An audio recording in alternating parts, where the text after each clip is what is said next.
고객님, 적금 만기 안내 드리려고 전화드렸는데요.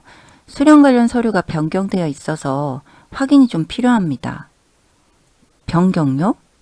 무슨 변경요? 작년 3월에 수령인 변경 신청이 접수돼 있어서요. 본인 확인차 저는 수화기를 떨어뜨릴 뻔했습니다. 그 적금은 12년 동안 한 달도 거르지 않고 제가 부어온 거였어요. 손주도 아니고 남편도 아니고 저 혼자만 알고 있던 돈. 만기 2,400만 원. 그런데 작년 3월에 누가 무슨 서류를 냈다고요? 제 이름은 한미경, 49입니다. 결혼한 지 23해. 아들 하나 키우면서 시어머니와 한 집에 산 시간이 17년이에요. 아들 준호가 태어난 날 저는 병원 침대에서 다짐했습니다. 이 아이한테는 빚 같은 거 안 물려주자. 결혼해서 집 살 때, 차 살 때 등록금 걱정 안 하게 해주자. 그래서 시작한 게 그 적금이었어요. 준호가 5살 되던 해 월 15만 원짜리 적금을 들었습니다. 만기 12년. 목돈으로 받으면 2,400만 원. 준호 대학 갈 때 입학금이라도 보태주자는 생각이었어요. 남편한테도 말 안 했습니다. 시어머니한텐 더더욱요. 우리 시어머니는 돈 얘기만 나오면 눈빛이 변하시는 분이거든요. 얘, 너희 통장에 얼마 있냐? 얘, 보너스 받았다며 얼마 받았어? 얘, 그 돈 어디다 쓰려고?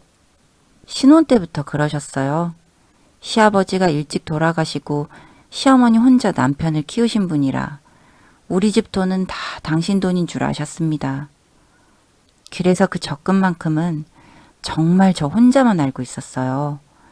통장도 안방 옷장 깊숙이 겨울 코트 안주머니에 숨겨뒀습니다.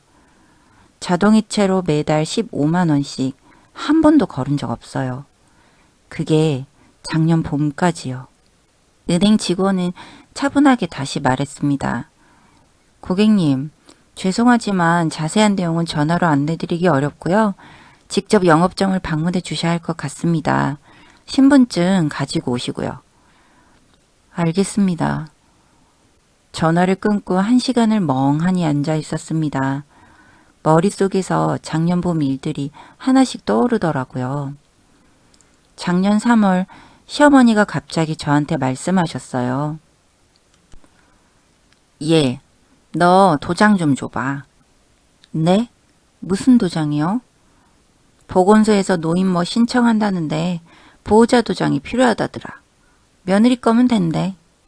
제가 같이 가드릴까요? 됐다. 늙은이가 며느리 끌고 다니면 모양 빠지지. 너 그냥 도장만 줘.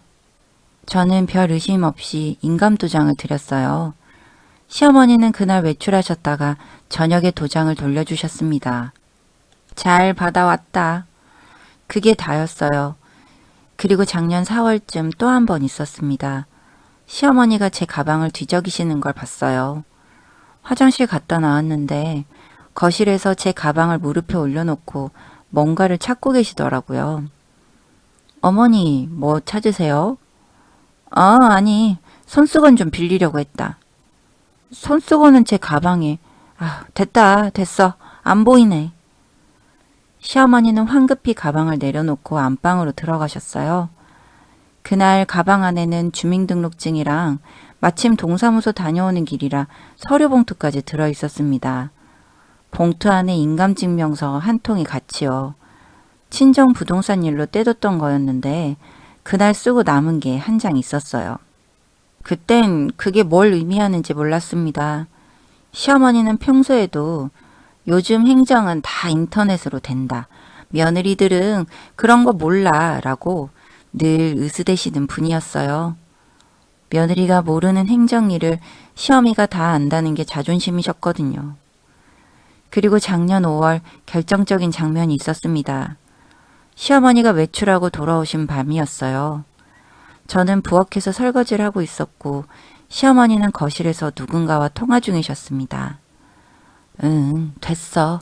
깔끔하게 처리했어. 그녀는 꿈에도 모를 거다.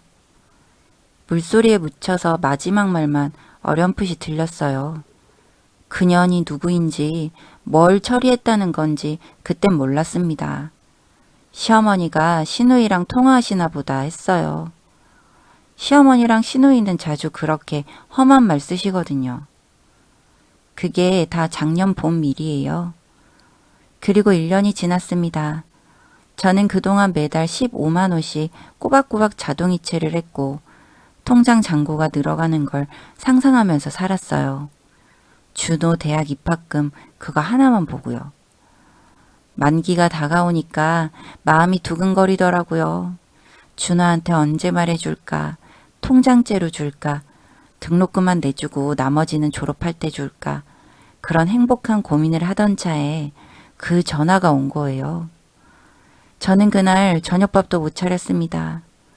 시어머니가 거실에서 텔레비전을 보시며 얘, 저녁은 언제 먹냐? 고 물으시는데 입이 안 떨어지더라고요. 다음날 아침 저는 은행문 열자마자 들어갔습니다. 어제 통화한 사람이라고 하니까 직원이 안으로 안내해 주더라고요. 본인 확인을 거친 후 직원이 서류 사본을 보여줬어요. 고객님, 작년 3월 18일에 수령인 변경 신청 접수됐고요. 변경된 수령인 성함이 박순자님으로 돼 있습니다. 위임장에 한미경님 인감도장이 찍혀 있고 인감증명서도 첨부돼 있어요. 박순자. 저는 그 이름을 듣는 순간 의자 등받이에 몸이 무너졌습니다. 박순자. 제 시어머니 이름이었어요. 고객님, 괜찮으세요? 서류 좀 4번으로 받을 수 있을까요? 그리고 만기 수령은 잠깐만 보류해 주세요. 가능할까요?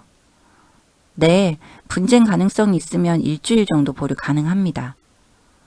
저는 위임장 사본을 손에 쥐고 한참을 들여다봤습니다. 거기 적힌 글씨 제 글씨가 아니었어요. 시어머니 글씨였습니다. 받침이 아래로 길게 늘어지는 그 특이한 글씨체. 시어머니가 김장하실 때마다 양념 비율 적어주시던 그 글씨가 거기 그대로 있었어요. 은행을 나오는데 봄바람이 얼굴을 때리는데도 아무 감각이 없었습니다. 집에 돌아오는 길에 동사무소에 들렀습니다. 작년 3월에 발급된 제 인감증명서 발급 내역을 떼봤어요.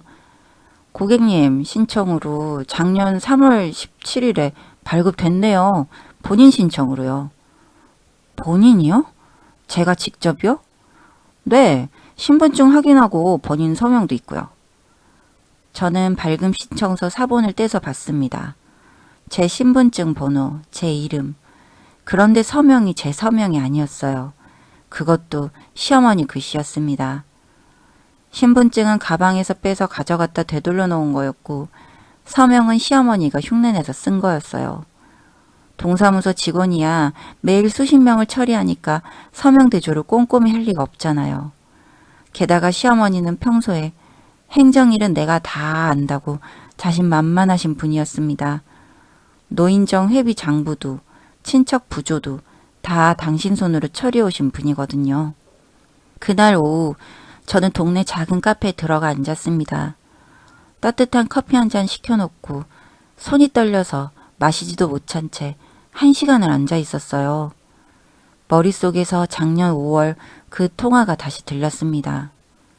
깔끔하게 처리했어. 그녀는 꿈에도 모를 거다.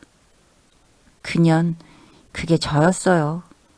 시어머니가 한 집에서 23년을 산 며느리를 두고 그년이라고 부르고 있었던 거예요.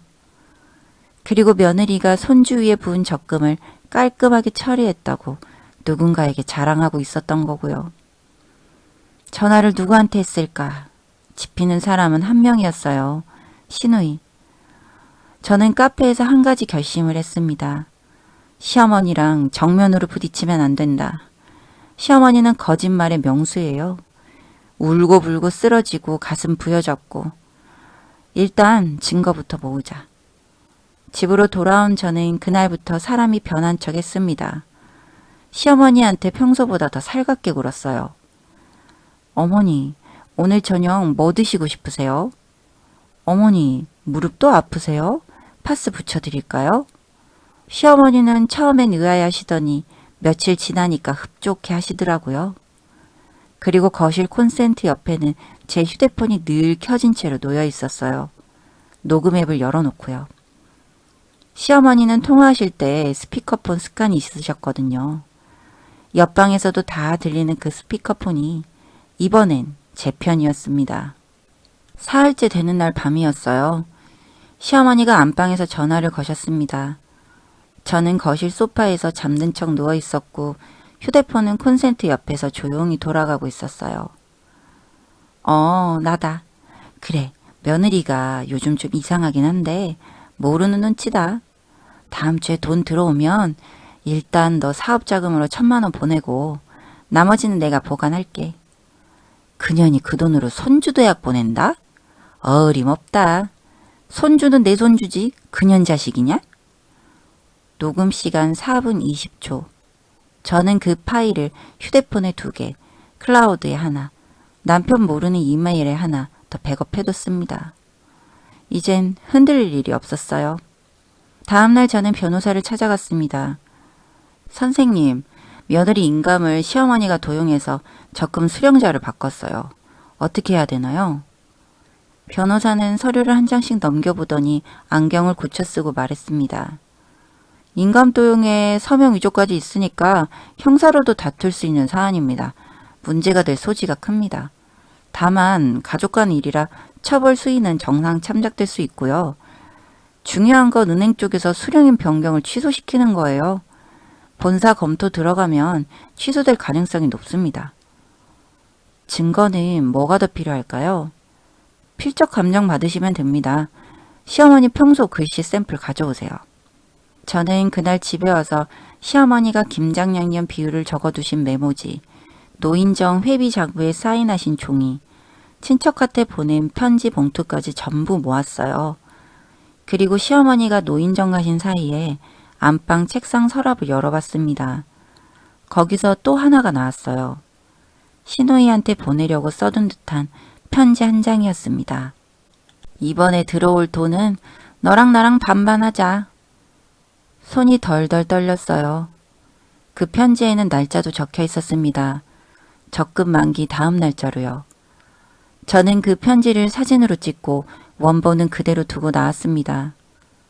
증거가 모이는데 일주일이 걸렸어요.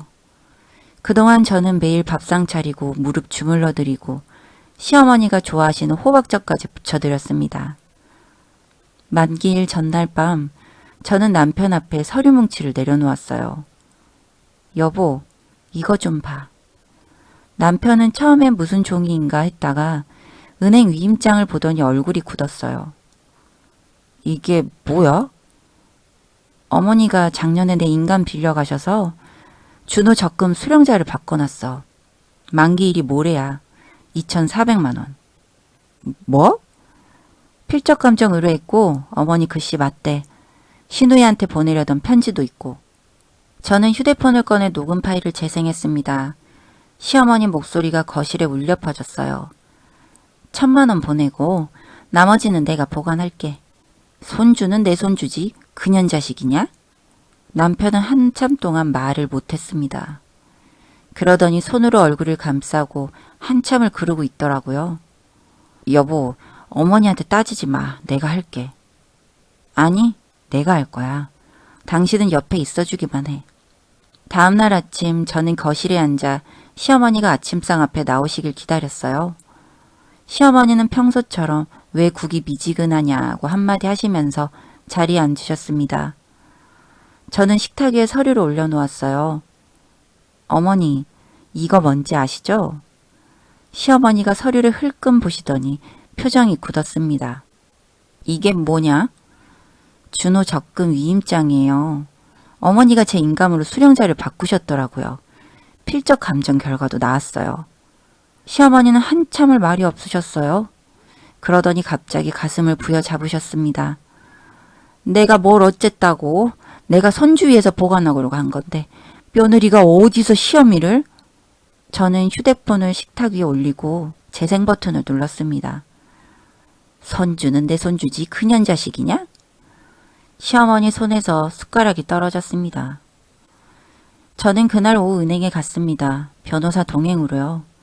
시어머니의 도용 정황이 분명하니 수령인 변경을 취소하고 원래 명의로 돌려달라고 했어요. 은행에서도 위임장 글씨와 시어머니 글씨를 대조해 보더니 본사 검토위의 변경을 취소해 주겠다고 했습니다. 일주일 뒤 적금 2,400만 원은 제 통장으로 들어왔어요. 한 푼도 빠짐없이요. 시어머니는 그날부터 곡기를 끊으셨어요. 며느리가 시어미를 신고했다고 동네방네 떠들고 다니셨고요. 시누이도 부산에서 한 걸음에 올라와 제 멱살을 잡았습니다. 옳게 어머니가 손주위에서 그러신 건데 왜 그래? 저는 시누이 손목을 잡았어요. 형님, 어머니가 형님한테 사업자금 1,000만 원 보내려고 하셨다는 통화 녹음 한번 들어보실래요? 시누이 얼굴이 새파랗게 질리더라고요. 그날 이후로 시누이는 우리 집에 발을 끊었습니다. 남편은 그 일이 있고 한 달쯤 지나서 저한테 조용히 말했어요. 여보, 어머니 시누이 집으로 보내자. 부산으로. 당신이? 내가 17년 동안 봐왔잖아. 어머니가 당신한테 어떻게 했는지 알면서도 모른 척한 건 미안해. 시어머니는 한 달 뒤에 부산으로 내려가셨어요. 시누이가 모시기로 했다는데 들리는 말로는 2달도 못 가서 요양원 알아보고 계시다네요. 자업자득이라는 말, 전 함부로 안 쓰려고 합니다. 그저 각자 자기 자리로 돌아간 거라고 생각해요. 적금 2,400만 원은 준호 이름으로 다시 묶었습니다. 이번 제가 아니라 준호 며느님 명의로요. 만 19살이 됐거든요. 본인이 직접 관리할 수 있는 나이가 됐어요. 통장을 건네는 날 준호가 그러더라고요. 엄마, 이거 엄마가 12년 동안 부은 거잖아. 엄마 써. 아니야. 너 대학 등록금 하라고 받는 거야. 엄마는 엄마 적금 따로 들 거야. 준호가 한참 통장을 들여다보더니 작은 목소리로 한마디 하더라고요. 엄마, 미안해. 저는 준호한테 웃어 보였어요. 49 늦지 않았습니다. 저는 지금도 매달 15만 원씩 적금을 붓고 있어요. 이번엔 제 이름으로. 만기 10년. 환갑쯤에 찾을 생각이에요. 그 돈은 누구한테도 안 줄 거예요. 손주가 생겨도 안 줄 거고 며느리가 들어와도 안 줄 겁니다. 저는 그저 제 이름으로 제 돈을 한 번쯤은 가져보고 싶었어요. 2,300일 동안 부은 그 적금이 저한테 알려준 게 하나 있다면 그거예요.